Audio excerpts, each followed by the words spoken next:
Ninguém naquela vila jamais esqueceria o dia em que o homem mais poderoso da região dobrou os joelhos no chão de terra batida de uma cozinha imunda.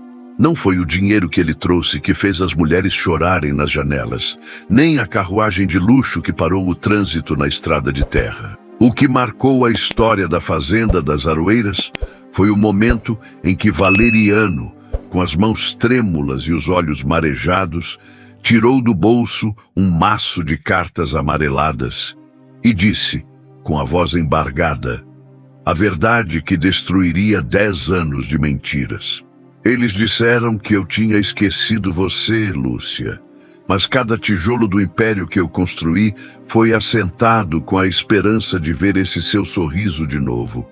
Aquele gesto não foi apenas um reencontro, foi um grito de justiça que ecoou pelos vales, provando que a maldade pode até esconder o amor, mas nunca consegue matá-lo. Mas para você entender como chegamos a esse momento de redenção, onde um barão se curva diante de uma criada, precisamos voltar algumas horas no tempo.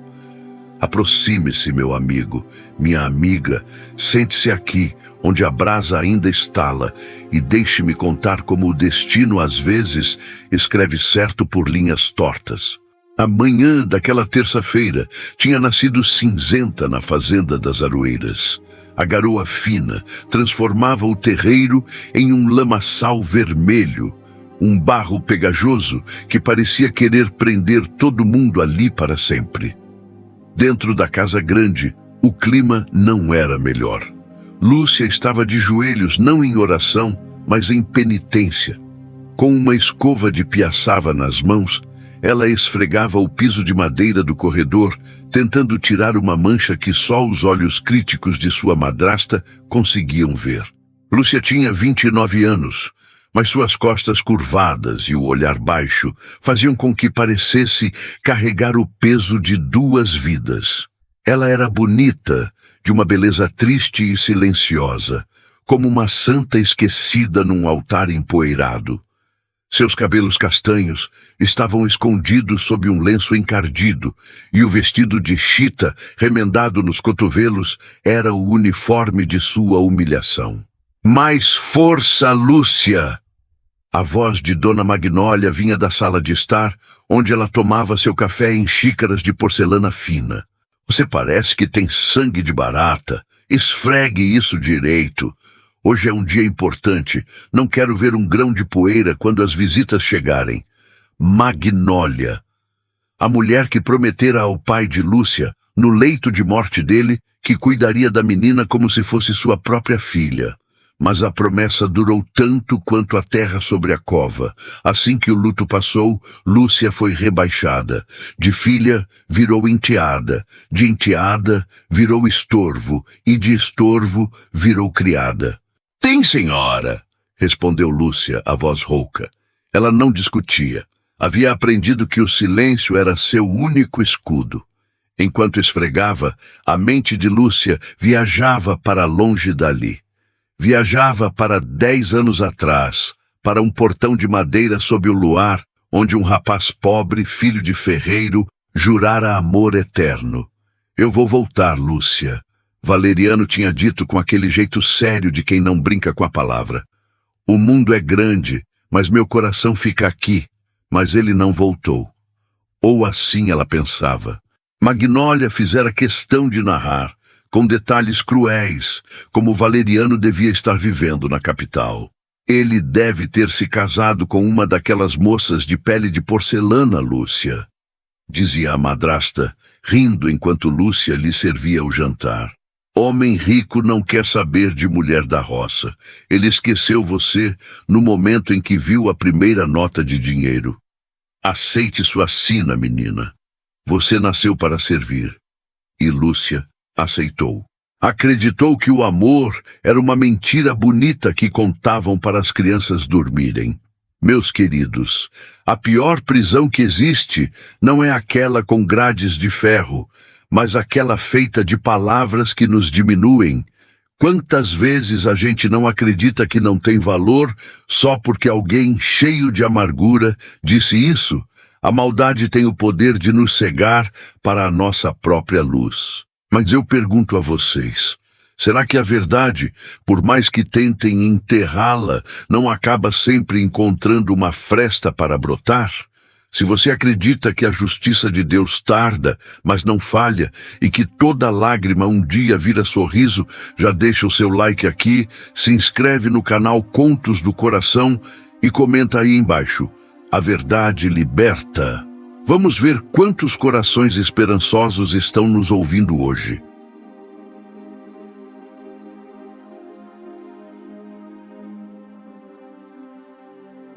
Foi perto do meio-dia que o som diferente cortou o silêncio da fazenda. Não era o carro de boi, nem o trote cansado do cavalo do leiteiro. Era um som rítmico, pesado, de cascos ferrados com precisão e rodas que deslizavam macias sobre a terra molhada. Magnólia correu para a janela, ajeitando os cachos grisalhos tingidos de preto. "Deve ser o comprador de gado", exclamou ela gananciosa. "Lúcia, vá para a cozinha e não saia de lá. Se alguém te vir com esses trapos, vai desvalorizar a minha casa." Lúcia obedeceu, correndo para o refúgio da cozinha, onde o calor do fogão a lenha era seu único abraço. Mas a curiosidade foi mais forte. Pela fresta da janela de madeira, ela espiou, e o que viu fez seu coração parar. Não era um comprador de gado, era uma carruagem negra, polida como espelho, puxada por 4 cavalos brancos que pareciam dançar. O cocheiro desceu e abriu a porta. E de lá desceu ele, Valeriano. Mas não o Valeriano de suas lembranças. Aquele homem era imponente. Vestia um terno cinza impecável. Segurava uma bengala de prata não por necessidade, mas por elegância. Ele olhou para a casa com uma expressão indecifrável. Não havia sorriso, havia uma determinação fria, cortante. Magnólia saiu à varanda, sorrindo de orelha a orelha, sem reconhecê-lo de imediato. "Pois não, cavalheiro. Em que posso ajudá-lo?" Valeriano subiu os degraus devagar, parou diante dela e tirou o chapéu. "A senhora não me reconhece, dona Magnólia?" O sorriso dela vacilou. Ela apertou os olhos. Valeriano, o filho do ferreiro?" "O próprio", disse ele seco. "Embora agora me chamem de barão em algumas rodas, para a senhora continuo sendo apenas o homem que veio buscar o que é seu." Magnólia empalideceu, mas tentou manter a pose. Que surpresa! Entre. Que bom ver que você venceu na vida. Eu sempre disse que você tinha futuro." "Sempre disse?" Valeriano soltou uma risada curta, sem humor. "Engraçado. Minha memória me diz que a senhora me chamava de pé rapado e sonhador inútil."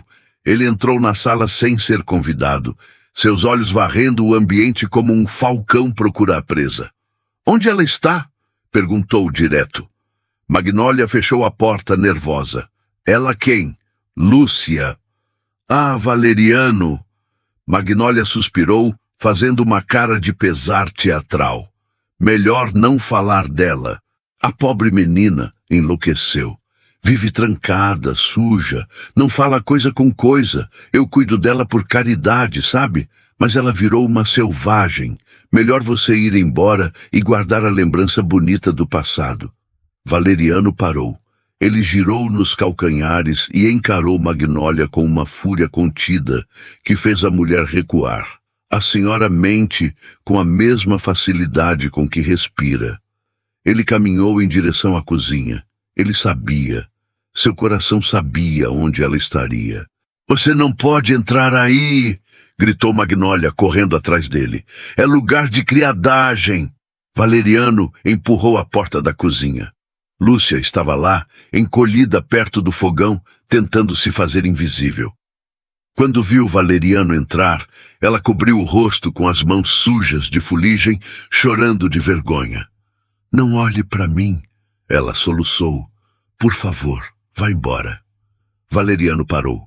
A visão da mulher que ele amava, vestida em trapos, com as mãos calejadas e o espírito quebrado, foi como uma facada em seu peito. Mas ele não sentiu nojo. Sentiu uma onda de amor e indignação tão grande que quase o derrubou. Ele se aproximou dela. Magnólia gritava na porta. Viu? Eu disse. É uma vergonha. Uma criada suja. Valeriano ignorou a madrasta. Ele se ajoelhou. Ali, no chão sujo de carvão e gordura, o homem mais rico da província colocou o joelho na terra. Lúcia, chamou ele suavemente. Ela tirou as mãos do rosto devagar. Os olhos dela encontraram os dele. E naquele momento, o tempo parou. Valeriano. Ela sussurrou. Você voltou.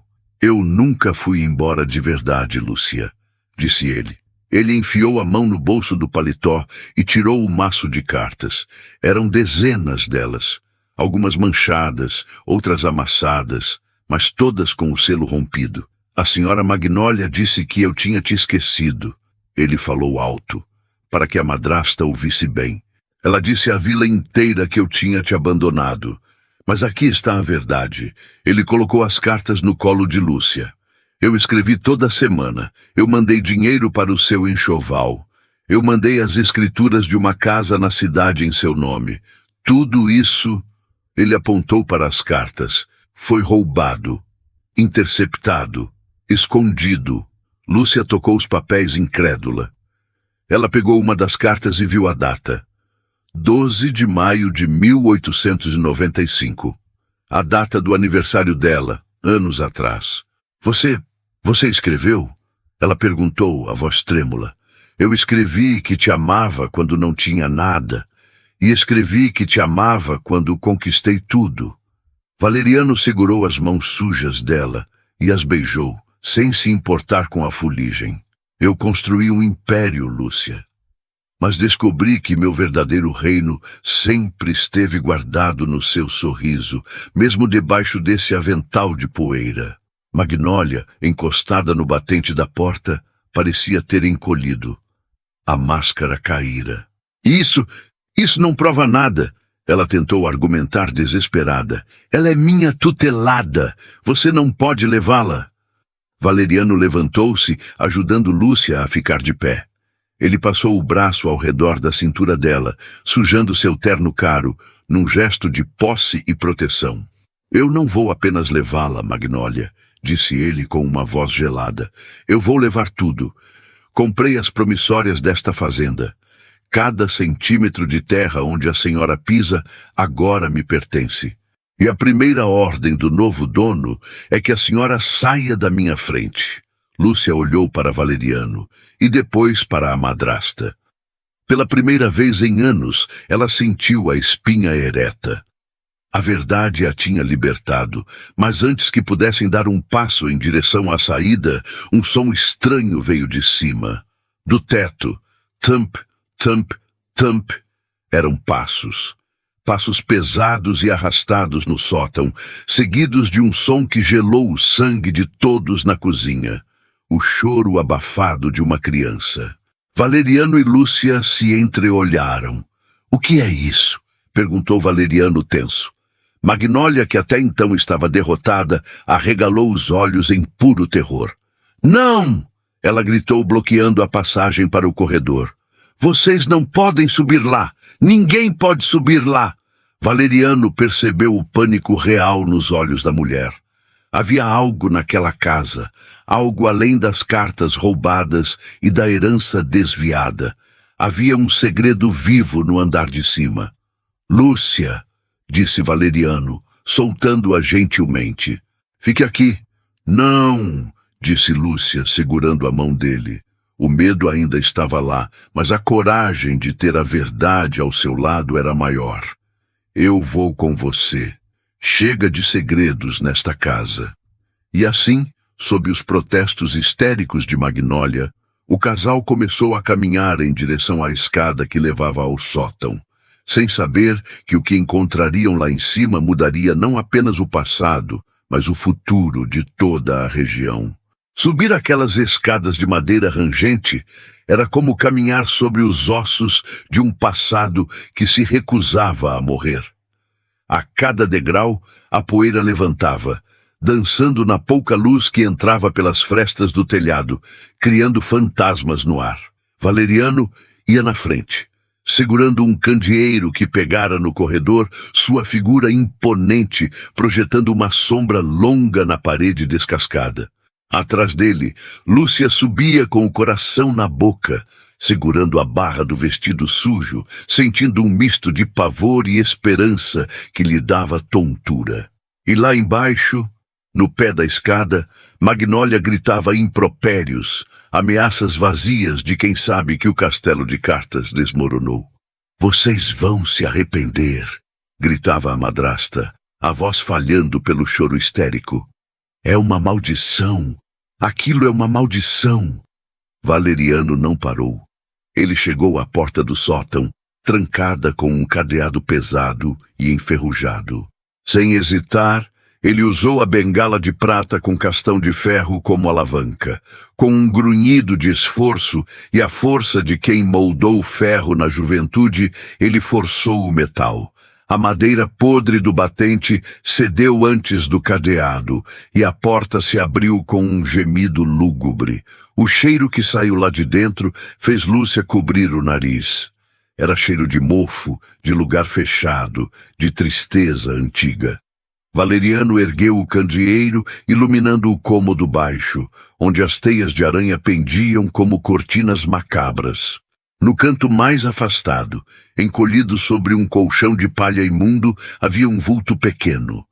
Lúcia prendeu a respiração. "Quem está aí?" perguntou Valeriano, a voz firme, mas gentil. O vulto se mexeu. Um par de olhos grandes, assustados, brilhou na escuridão. Era uma menina. Não devia ter mais de 8 anos, mas era tão magra e pálida que parecia ter 5. Seus cabelos estavam embaraçados e ela vestia uma camisola que mais parecia um trapo cinza. Lúcia sentiu as pernas fraquejarem. Ela conhecia aqueles olhos. Eram os olhos de seu pai. "Meu Deus!" sussurrou Lúcia, avançando devagar, ignorando o medo. "Clara!" A menina recuou, encolhendo-se contra a parede, tremendo como vara verde. "Clara, é você?"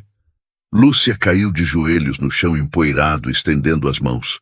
"Sou eu, a Lúcia." Valeriano olhou de Lúcia para a menina, confuso. "Quem é ela, Lúcia?" Lúcia virou o rosto banhado em lágrimas. "É minha irmã, filha do meu pai com a Magnólia." A voz de Lúcia embargou. "Quando ela nasceu, a madrinha disse que ela tinha nascido morta. Disse que era um castigo de Deus porque a menina tinha nascido diferente." Valeriano aproximou a luz. A menina tinha uma das pernas visivelmente mais curta que a outra e uma cicatriz antiga no rosto. "Ela disse que enterrou a menina", continuou Lúcia, soluçando. "Eu chorei por essa irmã durante anos. Eu rezei pela alma dela. E ela estava aqui, esse tempo todo, em cima da minha cabeça." A crueldade da revelação atingiu Valeriano como um soco físico.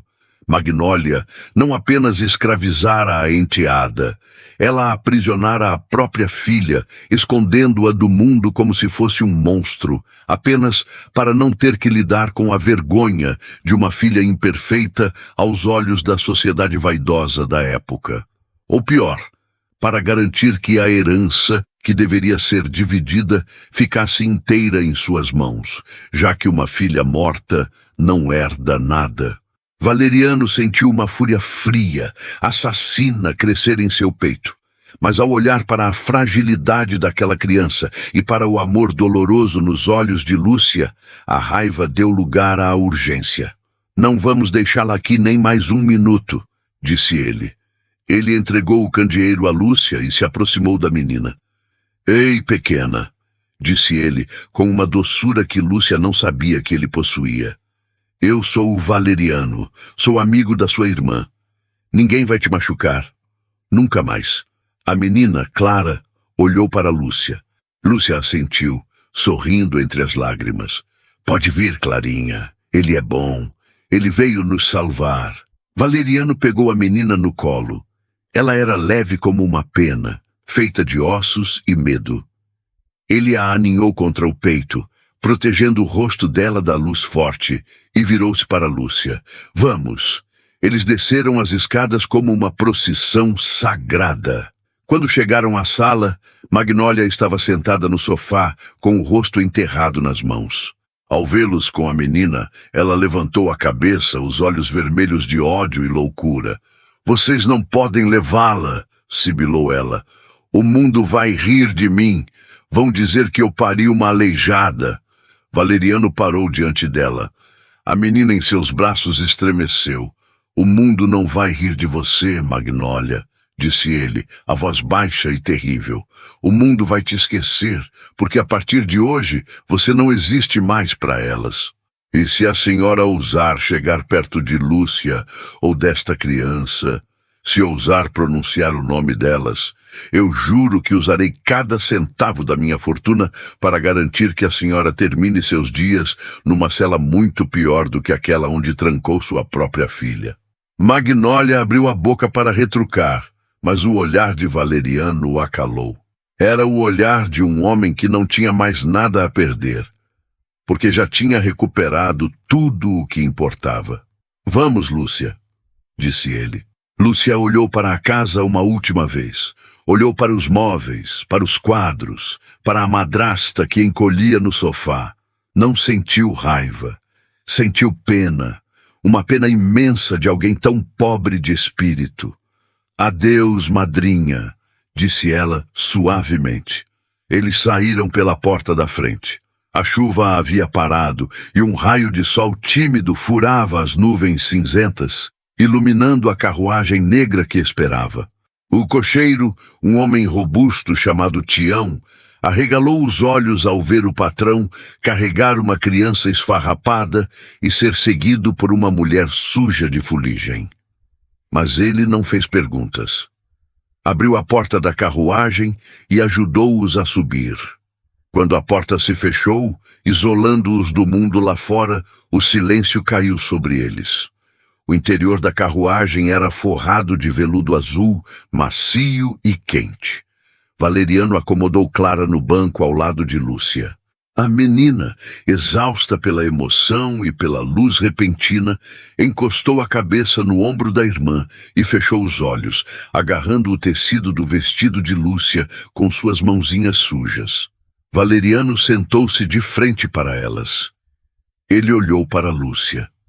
Agora, na luz do dia que entrava pela janela da carruagem, ele podia ver melhor as marcas do tempo, as linhas finas ao redor dos olhos, a magreza, as cicatrizes nas mãos. Mas ele também via a força, a dignidade intacta. Acabou, Lúcia, disse ele, estendendo a mão para tocar o joelho dela. O pesadelo acabou. Lúcia olhou para ele e depois para a irmã adormecida em seu ombro. Para onde vamos? Perguntou ela, a voz ainda trêmula. Para casa, respondeu Valeriano. Para a minha casa, que agora é sua. A carruagem deu um solavanco e começou a se mover. Lúcia viu pela janela a fazenda das Aroeiras ficando para trás, diminuindo até virar um ponto na paisagem. 10 anos de dor ficando para trás. A viagem até a propriedade de Valeriano durou 2 horas. Durante esse tempo, poucas palavras foram trocadas, mas muitos olhares disseram tudo. Valeriano não tirava os olhos de Lúcia, como se tivesse medo de que ela desaparecesse se ele piscasse. Quando a carruagem finalmente passou pelos portões de ferro da Fazenda Esperança, Lúcia perdeu o fôlego. Não era uma fazenda comum. Era um palácio rural. Jardins impecáveis, fontes de água cristalina e uma casa grande, branca, com varandas que abraçavam toda a estrutura. Havia vida ali. Havia trabalhadores que acenavam com respeito.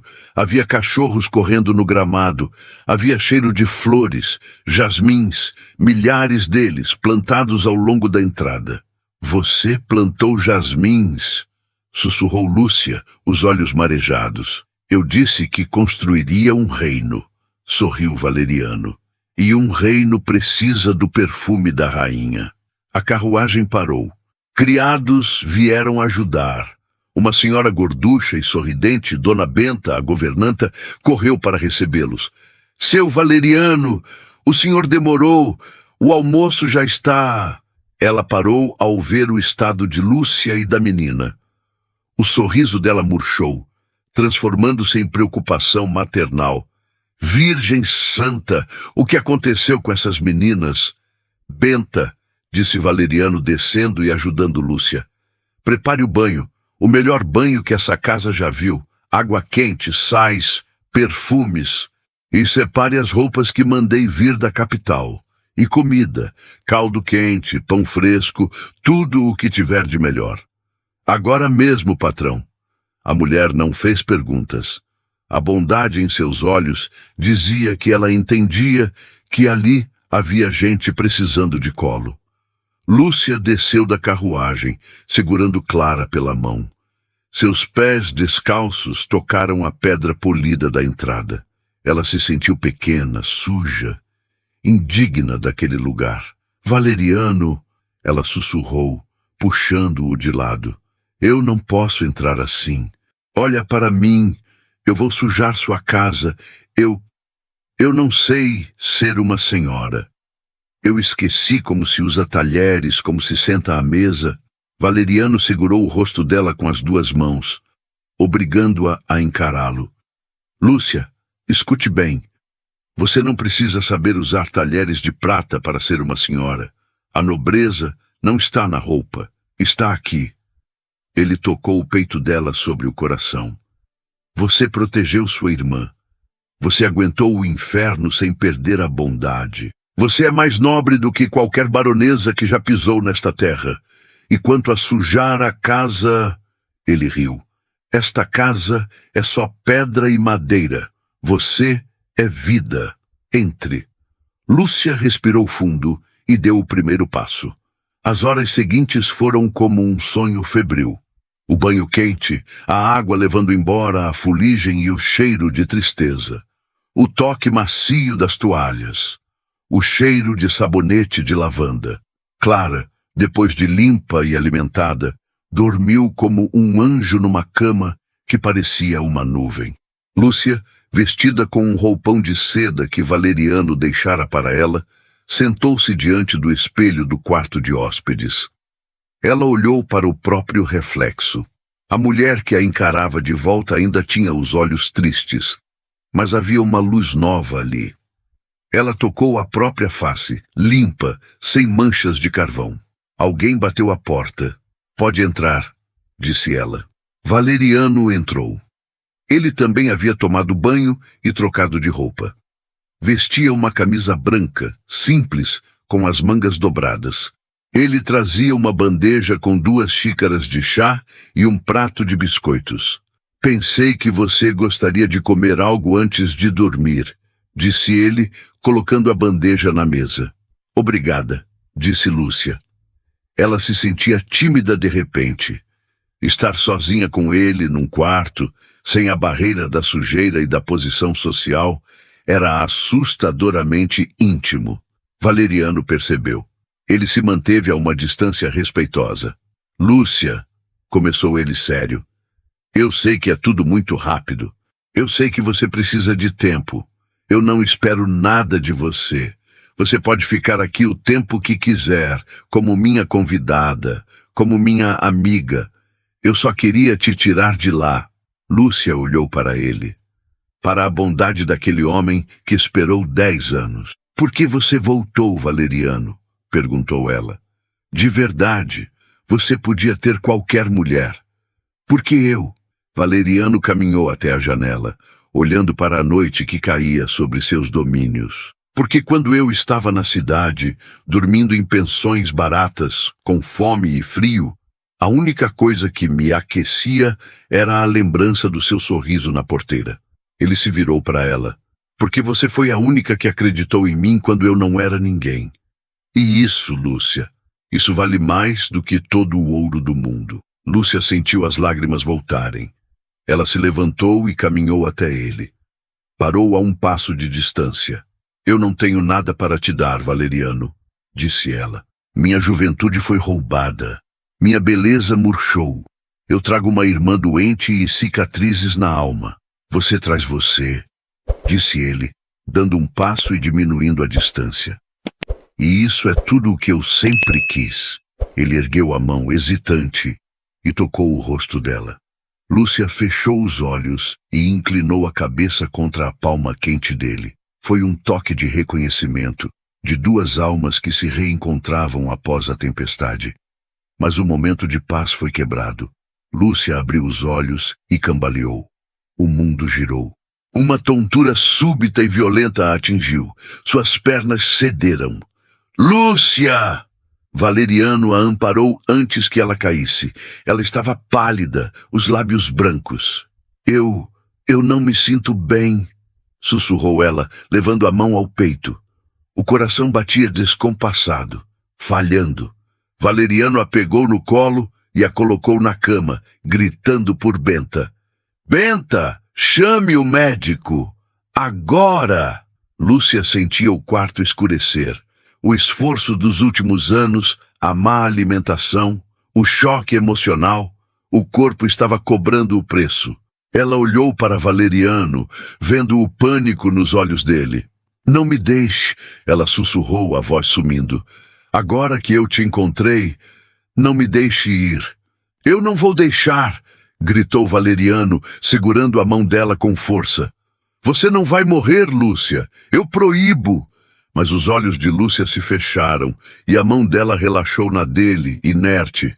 Lá fora, um vento frio começou a uivar, batendo nas janelas da mansão, como se a sombra de Magnólia tivesse seguido a carruagem, trazendo consigo o frio da morte para tentar roubar a felicidade que mal havia começado. O silêncio que desceu sobre a Fazenda Esperança naquela noite não era de paz, mas de vigília. A casa grande, acostumada a festas e risos nos tempos antigos, agora parecia prender a respiração. O único som que se ouvia era o tic-tac monótono do relógio de pêndulo no corredor e o uivo do vento lá fora, que sacudia as janelas como se quisesse entrar para levar alguém embora. No quarto de hóspedes, transformado às pressas em enfermaria, o cheiro de éter e cânfora impregnava o ar. Lúcia jazia na cama de dossel, pequena demais no meio de tantos travesseiros de plumas. Sua pele, antes pálida, agora ardia em brasa, vermelha pela febre que subia galopante. Ela se debatia, murmurando palavras desconexas, presa em pesadelos onde a voz de Magnólia ainda gritava ordens e o frio da cozinha ainda congelava seus ossos. Valeriano estava sentado numa poltrona ao lado da cama, a postura rígida, as mãos entrelaçadas com força, os nós dos dedos brancos. Ele não havia trocado de roupa, não havia comido, não havia bebido sequer um gole de água desde que a trouxera para dentro. Seus olhos estavam fixos no rosto de Lúcia, como se sua própria vontade pudesse mantê-la ancorada naquele mundo. A porta se abriu e o doutor Almeida, um homem baixo, de bigodes brancos e óculos redondos, entrou secando as mãos numa toalha. Ele era o médico mais antigo da região, conhecido por ter trazido metade da vila ao mundo e fechado os olhos da outra metade. Valeriano levantou-se num salto. E então, doutor, o que ela tem? O médico suspirou, tirando os óculos e limpando-os no jaleco. O gesto lento fez o estômago de Valeriano dar um nó. É grave, Valeriano, muito grave. O médico se aproximou da cama e tocou a testa de Lúcia. Não é apenas uma doença do corpo. Os pulmões estão fracos, sim, há sinais de pneumonia. Mas o problema maior é o esgotamento. Essa moça, ela foi levada ao limite da resistência humana. O corpo dela simplesmente desistiu de lutar. É o que os antigos chamavam de febre da alma. Valeriano sentiu o chão sumir. Não me venha com poesia, Almeida. Eu quero a cura.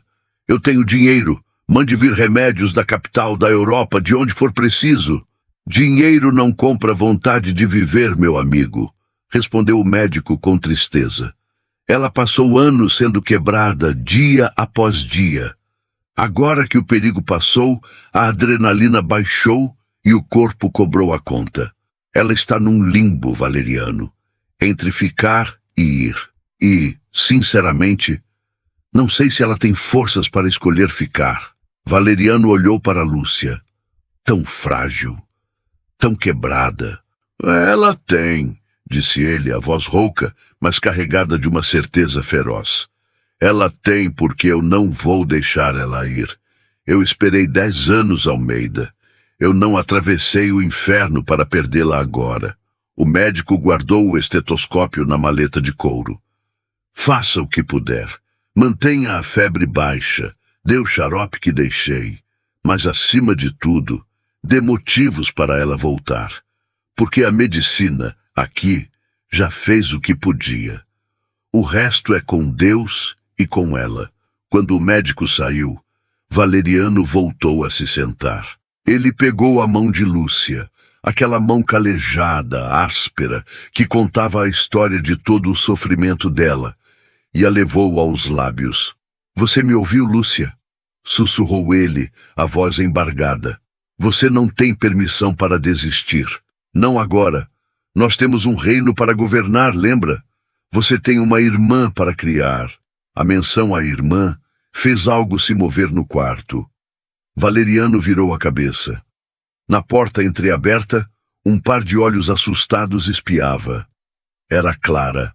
A menina estava vestida com uma camisola branca de algodão, limpa, os cabelos penteados, mas o medo ainda era sua segunda pele. Ela segurava uma boneca de pano velha, encardida, que devia ter trazido do sótão. Ela vai morrer? Perguntou a menina, a voz um fiozinho de som. Valeriano sentiu o coração apertar. Ele estendeu a mão. Venha cá, Clara. A menina hesitou, mas entrou no quarto, caminhando na ponta dos pés. Ela parou ao lado de Valeriano e olhou para a irmã na cama. A mamãe ficou assim antes de dormir para sempre, disse Clara, com a franqueza brutal das crianças que viram demais. Ela ficou quente, depois ficou fria, e depois a madrinha disse que ela foi para o céu. Valeriano puxou a menina para perto e a colocou sentada em seu joelho. Ela era leve, frágil, mas havia calor nela. Vida. A Lúcia não vai dormir para sempre, prometeu ele, olhando nos olhos da menina. Ela é forte, mais forte do que eu, mais forte do que você imagina. Ela cuidou de você naquele sótão escuro, não cuidou? Clara assentiu. Ela levava pão escondido e contava histórias de um príncipe que ia vir salvar a gente. Valeriano sorriu, um sorriso triste. O príncipe demorou muito, Clara. Ele se perdeu no caminho, mas ele chegou, e agora ele não vai deixar nada de ruim acontecer. A menina encostou a cabeça no peito dele. Valeriano, o homem de ferro, o barão temido, viu-se ali, naquela madrugada chuvosa, segurando a mão da mulher que amava e abraçando a irmã que ela protegera, formando uma família estranha, remendada, mas unida pela dor e pelo amor. A madrugada avançou. A febre de Lúcia piorou antes de melhorar. Ela começou a delirar alto. Não! Não bata nela! Ela gemia, virando a cabeça no travesseiro. O café, eu limpo, não tranque a porta. Valeriano limpava a testa dela com panos úmidos, o coração sangrando a cada palavra. Ela estava revivendo o trauma.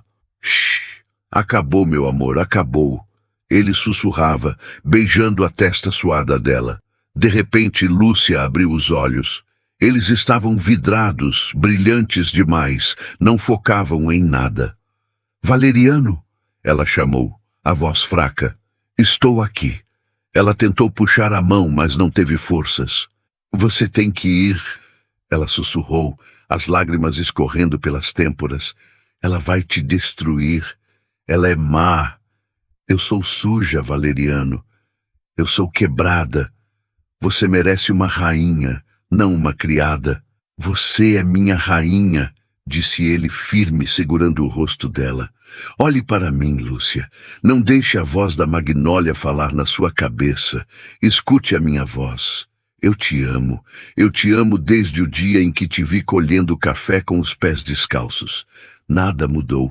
Lúcia olhou para ele e por um segundo a lucidez voltou. Ela viu o amor desesperado nos olhos dele. Fica, ela pediu, fechando os olhos novamente, exausta. Eu fico, para sempre. Lúcia adormeceu, a respiração ficando um pouco menos irregular.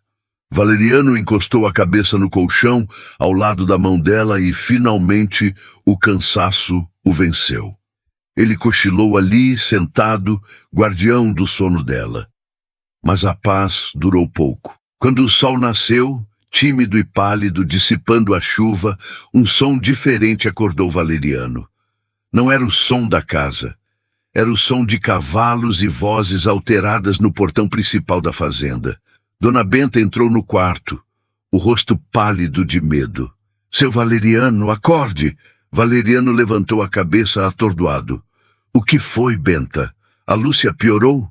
Não, senhor. A Lúcia continua igual. Mas tem gente no portão. Quem? O delegado Fonseca. E mais 2 soldados. E... Benta engoliu em seco. E a dona Magnólia está com eles. O sangue de Valeriano gelou e depois ferveu. Magnólia. A audácia daquela mulher não tinha limites. Ele olhou para Lúcia, que dormia um sono pesado. Beijou a testa dela suavemente. Benta, tranque esta porta por dentro. Ninguém entra aqui. Ninguém toca nelas. Entendeu? Sim, senhor. Mas o delegado disse que tem um papel, um mandado. O delegado pode ter um papel. Eu tenho a verdade. E se for preciso, tenho chumbo também. Valeriano saiu do quarto, ajeitando a camisa amassada, o rosto transformado numa máscara de guerra. Ele desceu as escadas da mansão, seus passos ecoando como trovões. Clara, que estava na cozinha tomando leite, correu para se esconder debaixo da mesa ao ouvir o nome da madrasta. Valeriano saiu para a varanda principal. Lá embaixo, no pátio de cascalho, a cena era tensa. O delegado Fonseca, um homem gordo e suado, que devia muitos favores políticos aos coronéis da região, estava montado em seu cavalo, ladeado por 2 praças armados com carabinas. E ao lado dele, numa charrete alugada, estava Magnólia.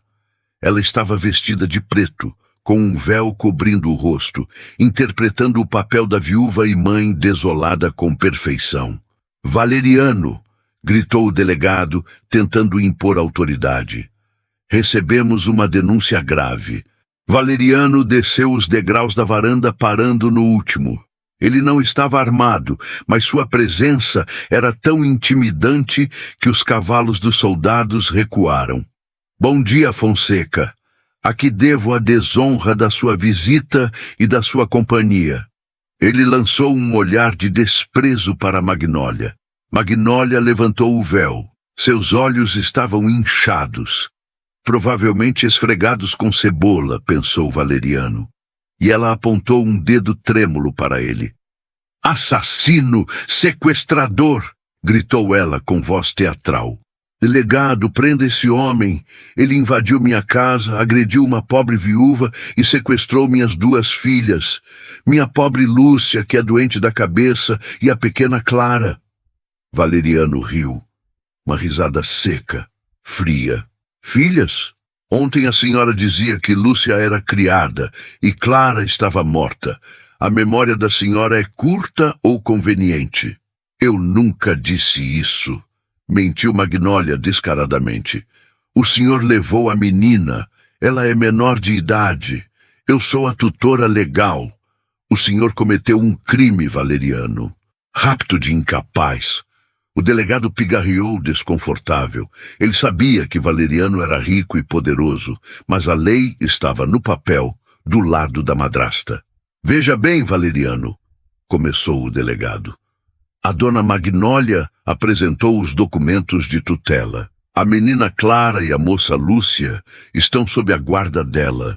O senhor não pode simplesmente entrar na casa alheia e levar as pessoas. Isso é sequestro. Tenho um mandado para buscar as duas e levá-las de volta. De volta? Valeriano deu um passo à frente e os soldados engatilharam as armas. Ele nem piscou. De volta para o cativeiro? De volta para o sótão onde a menina era mantida como um animal? De volta para a cozinha onde Lúcia era escravizada? Isso são acusações sérias, disse o delegado, mas precisam ser provadas em juízo. Por enquanto, a lei diz que elas devem voltar para a casa da tutora.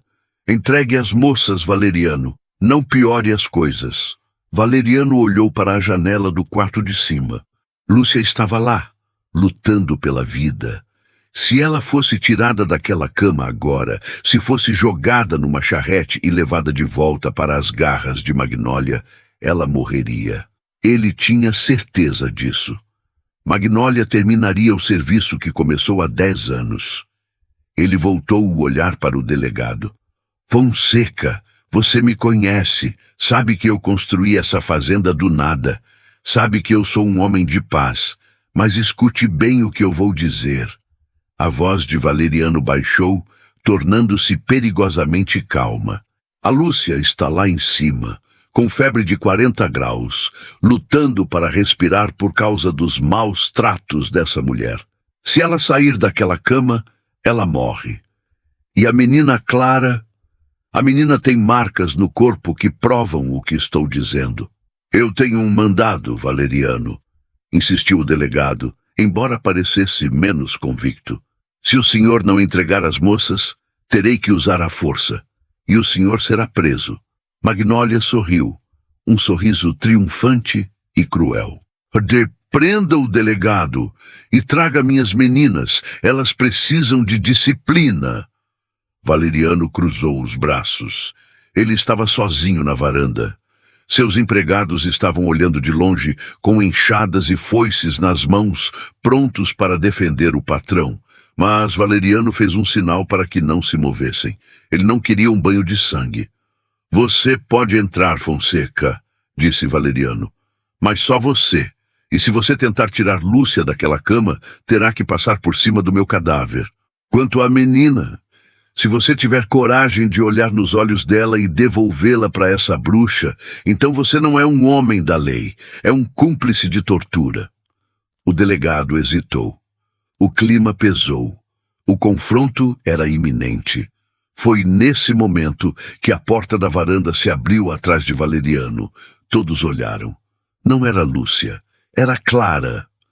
A menina pequena, mancando, segurando a boneca suja, saiu para a luz do sol. Ela tremia, mas caminhou até ficar ao lado de Valeriano. Ela olhou para a charrete, viu Magnólia e, em vez de chorar, fez algo que ninguém esperava. Ela levantou a barra da camisola até o joelho, mostrando as pernas finas, e mostrou as marcas. Cicatrizes roxas, antigas e novas, marcas de vara, de cinto. O silêncio no pátio foi absoluto. Até os cavalos pararam de relinchar. Ela fez isso, disse Clara, a voz infantil ecoando no pátio, apontando para Magnólia. Porque eu pedi pão.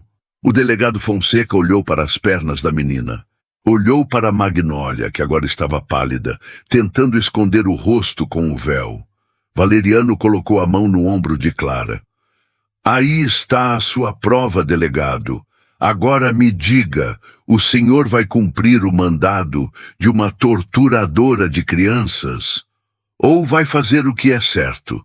O delegado olhou para os soldados, olhou para Valeriano e finalmente olhou para Magnólia com nojo. Mas Magnólia não estava disposta a perder. Isso é mentira. Ela caiu. É uma menina desajeitada, gritou ela desesperada. Delegado, cumpra seu dever. Eu tenho dinheiro. Eu tenho amigos na capital. Se o senhor não me devolver minhas filhas, eu vou acabar com a sua carreira. A ameaça foi um erro. O delegado Fonseca podia ser corrupto, mas tinha filhas. E ver aquelas marcas na perna de Clara tocou o único ponto de decência que lhe restava. Porém, antes que ele pudesse responder, um grito veio de dentro da casa. Um grito de mulher. Valeriano! Era a voz de Dona Benta. Valeriano virou-se, o coração parando. Ele esqueceu o delegado, esqueceu Magnólia, esqueceu tudo. Lúcia! Ele gritou, correndo para dentro, deixando Clara na varanda sob o olhar atônito dos homens da lei. Algo terrível havia acontecido no quarto de cima. E Valeriano temia que, enquanto lutava contra os monstros do lado de fora, a morte tivesse entrado sorrateiramente para levar o amor de sua vida. Valeriano subiu as escadas de 2 em 2 degraus, o coração batendo tão forte que parecia querer rasgar o peito. O grito de Dona Benta ainda ecoava em seus ouvidos, um som de pavor puro que gelou seu sangue mais do que qualquer ameaça do delegado lá fora. Ao entrar no quarto, a cena o paralisou por um segundo. Lúcia estava convulsionando na cama. Seu corpo frágil arqueava-se de forma antinatural, os olhos virados, espuma branca saindo pelo canto da boca. Dona Benta tentava segurá-la, chorando, sem saber o que fazer. Ela parou de respirar e depois começou a tremer, gritou a governanta. Valeriano correu para a cama.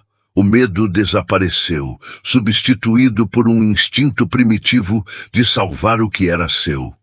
Segure as pernas dela, Benta. Não deixe ela se machucar. Ele segurou os ombros de Lúcia com firmeza, mas sem violência. Lúcia! Olhe para mim! Volta! Ele chamava, a voz grossa de comando, como se pudesse ordenar à alma dela que ficasse no corpo. A convulsão durou uma eternidade de segundos, embora não tenha passado de 1 minuto.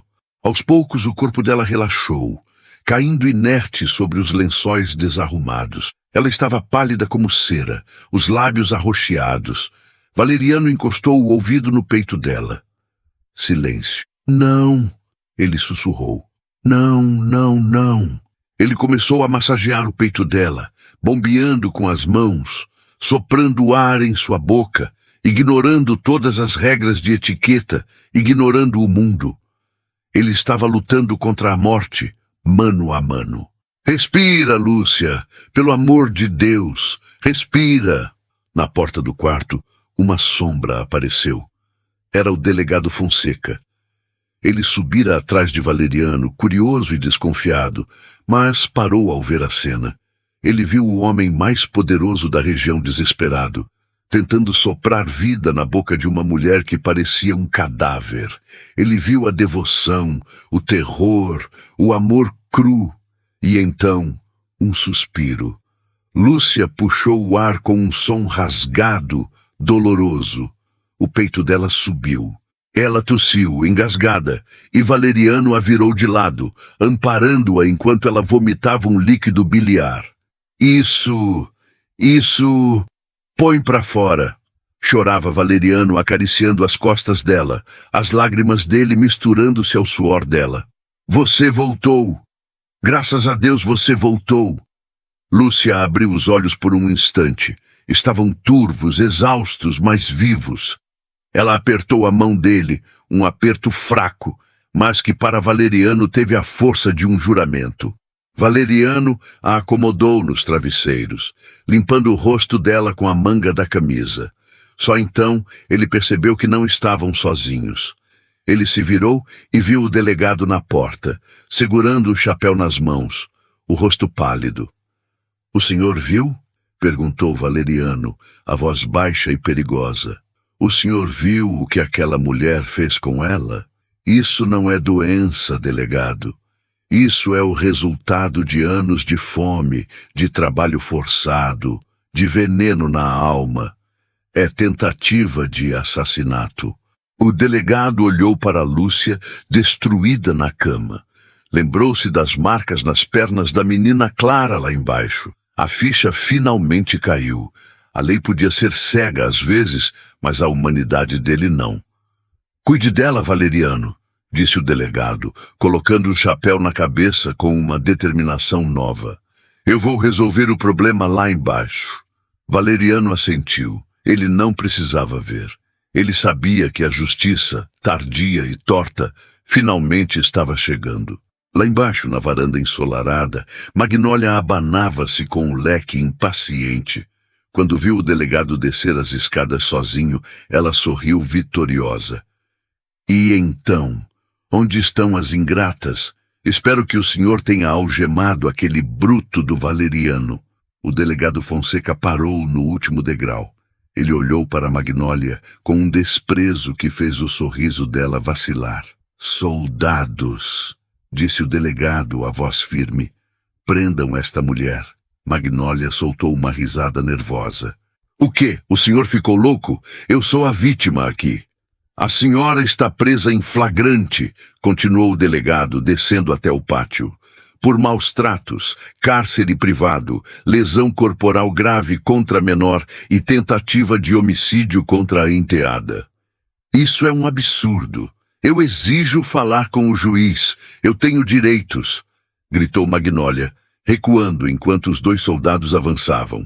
A senhora vai falar com o juiz, sim, disse o delegado, chegando perto dela. Vai explicar como uma menina de 8 anos tem marcas de surra nas pernas.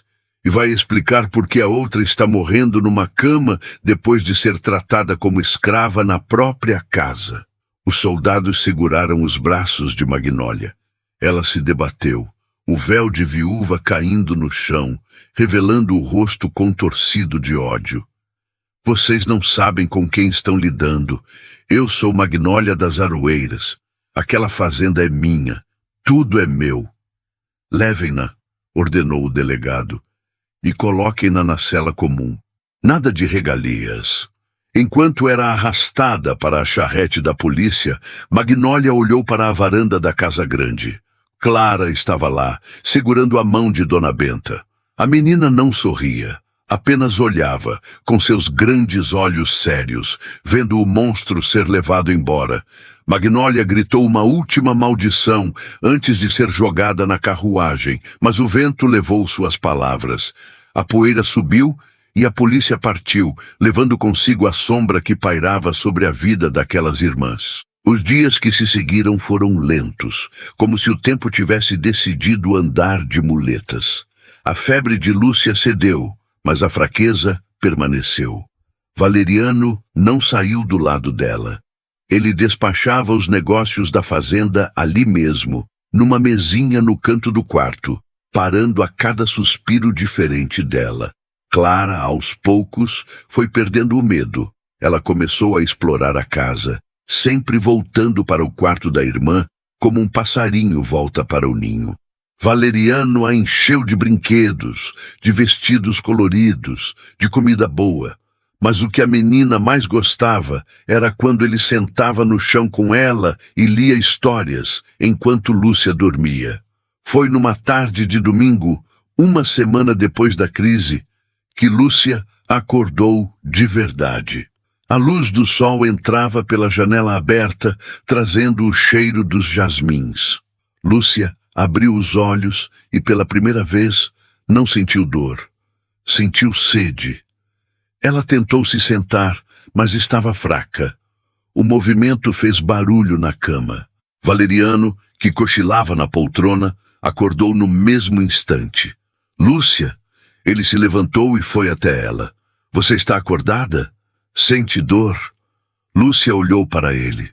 O rosto dele estava mais magro, a barba por fazer, olheiras profundas, mas o olhar era o mesmo farol de sempre. Água, pediu ela. Ele serviu um copo de água fresca e a ajudou a beber, segurando sua nuca com delicadeza. Depois de beber, ela suspirou e recostou-se nos travesseiros. Você está horrível, Valeriano, disse ela com um sorriso fraco. Valeriano riu, uma risada de alívio que quase o fez chorar. E você é a visão mais linda que eu já tive. Ele sentou-se na beirada da cama e segurou a mão dela. A Magnólia, começou Lúcia, o medo voltando aos olhos. Presa, cortou Valeriano. O delegado a levou. Ela vai responder por tudo. O juiz já decretou a perda da tutela. Clara é minha responsabilidade agora. Nossa responsabilidade, se você quiser. Lúcia fechou os olhos, absorvendo a notícia. Livre. Finalmente livre. E a casa, a fazenda do papai, está sob intervenção judicial, explicou Valeriano. Mas eu tenho advogados trabalhando nisso. Vamos recuperar o que é seu. Lúcia olhou para as próprias mãos, limpas, repousando sobre o lençol de linho.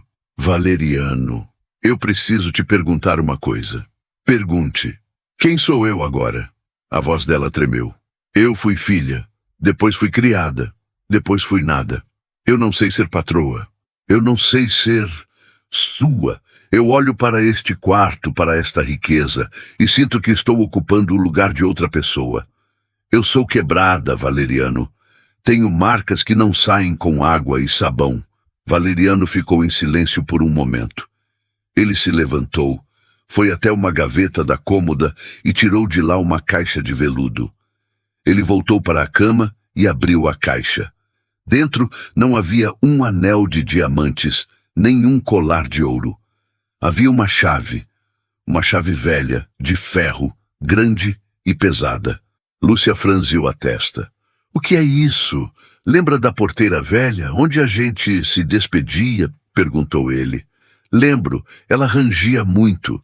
Quando eu fui embora, eu levei a chave do cadeado daquela porteira. Eu disse a mim mesmo que só usaria essa chave de novo quando fosse para abrir a porta da nossa vida juntos. Ele colocou a chave na mão dela. Você não é criada, Lúcia. E você não precisa ser patroa no sentido que a Magnólia era. Você é a dona da chave. Você é a mulher que me fez construir tudo isso. Sem você, esta casa é só um monte de tijolos frios. As suas marcas, elas são medalhas de guerra. Elas mostram que você sobreviveu, e eu amo cada uma delas. Lúcia apertou a chave fria contra o peito. As lágrimas desceram, mas eram lágrimas de cura. Eu te amo, disse ela, pela primeira vez em voz alta e clara. Valeriano inclinou-se e a beijou. Foi um beijo suave, casto, mas carregado de uma promessa de eternidade. A porta se abriu e Clara entrou correndo com um vestido amarelo novo. Lúcia, você acordou! A menina tentou subir na cama, mas parou, receosa. Vem cá, meu amor, chamou Lúcia, abrindo os braços. Clara subiu e se aninhou entre os dois. Valeriano abraçou as duas. Ali, naquele quarto iluminado pelo sol da tarde, a família estava completa. Mas a vida, como sempre, guardava uma última surpresa. Dona Benta bateu à porta, interrompendo o momento. Seu Valeriano, desculpe incomodar, mas chegou um homem da cidade, um tal de Dr. Peixoto, diz que é advogado. Advogado da Magnólia? Perguntou Valeriano, fechando a cara. Não, senhor. Ele diz que era o advogado do pai da dona Lúcia. Diz que soube da prisão da Magnólia e que agora pode finalmente entregar um documento que estava guardado há 10 anos, sob sigilo absoluto, esperando o momento certo. Lúcia e Valeriano se entreolharam. Que documento? Perguntou Lúcia. Ele diz que é o verdadeiro testamento do seu pai, disse Benta, e diz que o que está escrito lá muda tudo. Valeriano sentiu um arrepio. Se havia um testamento secreto, por que o advogado esperou tanto? E o que poderia haver nele que Magnólia não tivesse destruído? Mande-o entrar na biblioteca, Benta, disse Valeriano, levantando-se. Vamos descobrir que último segredo esse passado ainda guarda. A biblioteca da Fazenda Esperança cheirava a cera de abelha e livros antigos. Valeriano acomodou Lúcia na poltrona de couro mais confortável, cobrindo suas pernas com uma manta, enquanto o Dr. Peixoto, um homem magro de óculos redondos e mãos trêmulas, abria uma pasta de couro desgastada sobre a mesa de jacarandá. O silêncio era tão profundo que se podia ouvir o bater das asas de uma mariposa contra o vidro da janela. Antes de ler o documento, começou o advogado, limpando a garganta. Preciso pedir perdão. Lúcia franziu a testa, segurando a mão de Valeriano com força. Perdão pelo quê, doutor? Pelo silêncio. Por 10 anos de silêncio. O advogado baixou os olhos, envergonhado. Seu pai, o coronel Anselmo, me procurou 3 dias antes de morrer. Ele sabia que o fim estava próximo. E ele sabia que Magnólia não era quem aparentava ser. Lúcia sentiu um aperto no peito. Ele sabia. Sim. Ele me confessou que temia pela sua segurança, Lúcia. Disse que Magnólia estava obcecada pelas terras e pelo dinheiro. Ele tentou mudar o testamento oficial, mas Magnólia o vigiava dia e noite. Então, ele fez este aqui. O advogado tocou o envelope lacrado com cera vermelha. Um testamento hológrafo, escrito de próprio punho, registrado em segredo num cartório da capital. E por que o senhor não apareceu antes? Perguntou Valeriano, a voz dura. Por que deixou Lúcia sofrer por 10 anos? O advogado suspirou, tirando um lenço do bolso para secar a testa. Porque havia uma cláusula, Valeriano, uma condição imposta pelo próprio Anselmo. Ele escreveu: este testamento só poderá ser aberto quando minha filha Lúcia completar 30 anos, ou se Magnólia for afastada legalmente de sua tutela por crimes contra a família. Ele queria me proteger, sussurrou Lúcia, as lágrimas escorrendo. Ele sabia que se eu herdasse tudo ainda menina, Magnólia poderia me matar. Exatamente, confirmou o advogado. Seu pai acreditava que aos 30 anos você teria força para lutar, ou que a justiça divina agiria antes disso. E agiu. A prisão de Magnólia foi o sinal que eu esperava. Com mãos solenes, o advogado rompeu o lacre. O som do papel rasgando ecoou como um trovão na sala silenciosa. Ele desdobrou o documento amarelado e começou a ler. Eu, Anselmo de Oliveira, em pleno uso de minhas faculdades mentais, mas com o coração pesado de remorso, declaro minha última vontade. Revogo qualquer testamento anterior e instituo minha filha, Lúcia de Oliveira, como minha única e universal herdeira. Lúcia soluçou. Valeriano apertou a mão dela. A minha esposa, Magnólia, deixo apenas o que a lei obriga. A metade dos bens adquiridos durante o casamento, que se resume a dívidas de jogo que ela contraiu em meu nome e que eu paguei em vida. A fazenda das Aroeiras, que herdei de meus pais, pertence inteiramente a Lúcia. O advogado fez uma pausa e olhou para Lúcia. Há mais uma coisa, uma carta, para você. Ele entregou um papel menor, dobrado em 4, com a letra trêmula de um homem moribundo. Lúcia pegou o papel. Suas mãos tremiam tanto que ela mal conseguia ler. Valeriano segurou o papel para ela. Minha querida Lúcia, se você está lendo isso, é porque eu já parti e, espero, você está livre. Perdoe este velho pai por ter sido fraco. Eu me casei com Magnólia buscando uma mãe para você, mas trouxe uma cobra para o nosso ninho. Quando percebi, já estava doente demais para lutar. Eu escondi ouro, minha filha. Não o ouro de mina, mas o ouro do nosso suor. Debaixo do assoalho do seu antigo quarto há um cofre. Dentro dele estão as joias da sua mãe e as economias de uma vida inteira. Magnólia nunca soube. Use isso para recomeçar. E sobre a Clara, eu sei que Magnólia a esconde. Eu sei que ela é minha filha também, fruto de um erro, mas inocente. Cuide dela, Lúcia. Seja a mãe que ela não teve. Seja a mulher forte que sua mãe foi. Eu te amo mais do que a vida, papai. Lúcia desabou. O choro veio forte, convulsivo, lavando 10 anos de dúvidas. Ele não a tinha abandonado. Ele a tinha protegido da única forma que podia, mesmo na hora da morte. Valeriano a abraçou, deixando que ela molhasse sua camisa com as lágrimas da redenção. Ele me amava, Valeriano. Ela repetia entre soluços. Ele me amava. Sempre amou, meu amor. Sempre amou. Meus amigos, quantas vezes a gente acha que foi esquecido por Deus ou pelos nossos pais, quando na verdade o amor estava agindo nos bastidores, preparando o terreno para nossa vitória.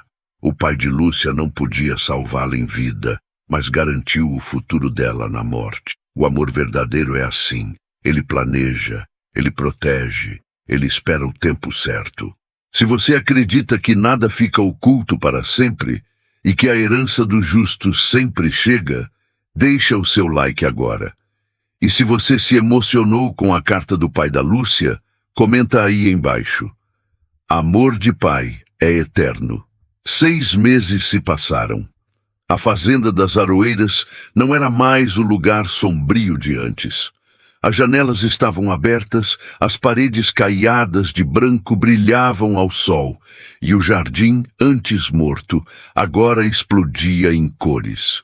Magnólia fora condenada a 20 anos de prisão. Diziam na vila que ela envelhecera 50 anos em 6 meses, sozinha numa cela fria, gritando com fantasmas e reclamando de uma fortuna que nunca foi dela. Mas na fazenda, a vida renascia. Era manhã de domingo. O sino da capela, que ficara mudo por uma década, repicava alegremente, chamando os vizinhos, os colonos e os amigos para a festa. No altar, enfeitado com guirlandas de jasmim e rosas brancas, Valeriano esperava. Ele não vestia terno de barão, mas uma roupa simples de linho branco com uma flor na lapela. Seus olhos brilhavam fixos na porta da capela. E então ela entrou. Lúcia. Não a criada suja de fuligem. Não a mulher doente na cama. Mas a rainha que Valeriano sempre viu.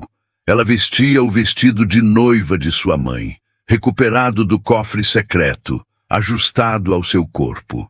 Em seu pescoço, o colar de pérolas que Magnólia usara indevidamente agora repousava onde sempre deveria estar. Mas o que mais brilhava não eram as pérolas, era o sorriso dela. Um sorriso que iluminava a igreja inteira. Ao lado dela, entrando como daminha de honra, estava Clara.